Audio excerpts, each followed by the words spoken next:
You'll hear a very specific demographic of people targeted with criticism in theological discussions, and I believe these people are very often misrepresented. There were countless years before someone was born, a span of time that passed their awareness, and there will be countless years after they die where the same rules apply. If this is the case, then nothing you do in your life will leave an impact on a truly cosmic scale. It's here that conclusions from this line of thinking begin to branch off in different directions.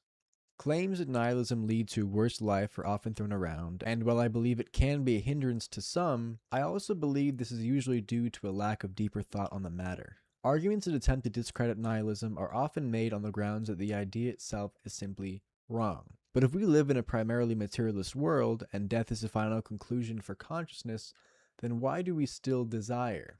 I believe every impulse felt by the human mind is guided by an evolutionary will to survive.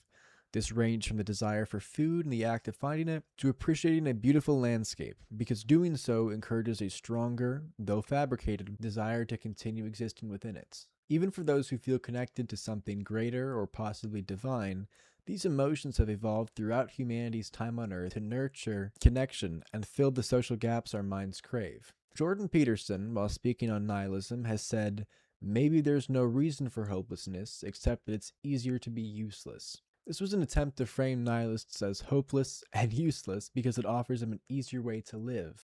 But this fundamentally misunderstands nihilism in practice. Firstly, hopelessness is defined as a feeling of despair. Acknowledging that your actions will have little effect on a grand scale does not mean despairing. It's similar to acknowledging a lack of free will.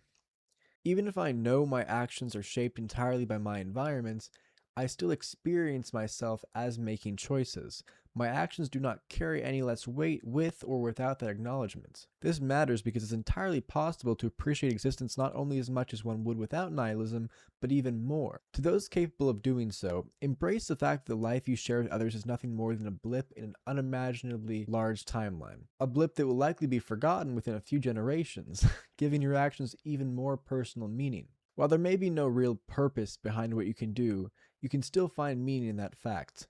Knowing that your life is so brief should push you to appreciate it because you will never have another. Each moment becomes more significant when you understand that no matter your circumstances, you were lucky enough to exist. One issue I have with those who refuse to face the void that awaits them is their hesitation to build character. I believe many who are heavily theistic avoid certain forms of critical thought by using a divine creator as a crutch.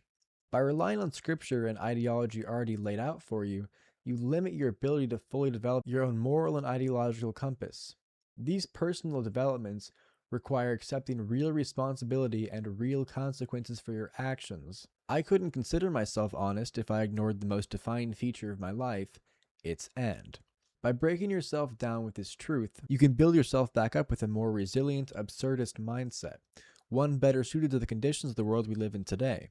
Religion is often built to comfort and unite those who struggle to accept that this is your only life. But shouldn't accepting that this is your one chance be the ultimate comfort? It's true that whatever you take pride in will eventually fade, but the same is true for what you regret. Instead of seeing our meaningless lives as a cosmic joke, granting us just enough awareness to know that we're finite, see them as the absurd gift they are before fading back into the cosmos you existed within for countless years before life. I want to quickly draw a tie between atheism and nihilism because I think there's a common misconception with both of them. See, a lot of theists would look at an atheist and say, this person just doesn't want to believe in the divine. They don't want to do this. When in reality, a lot of atheists want nothing more than to believe, because acknowledging the fact that this is it is a scary subject. And the same thing applies for nihilists. Many nihilists do not want to believe that this is the entire existence and there will be no more after this, excluding a few who already base their entire appreciation of the world around the fact that we have such a small existence. But the majority of nihilists have reached this area of understanding after careful research and consideration of their surroundings.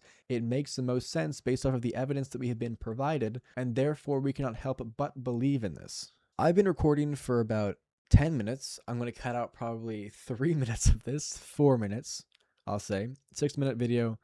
It's not my worst. Could be longer. My coffee link is below if you're feeling generous. Nihilistic about your money, it's going to go somewhere, might as well go to me, right? Please consider it.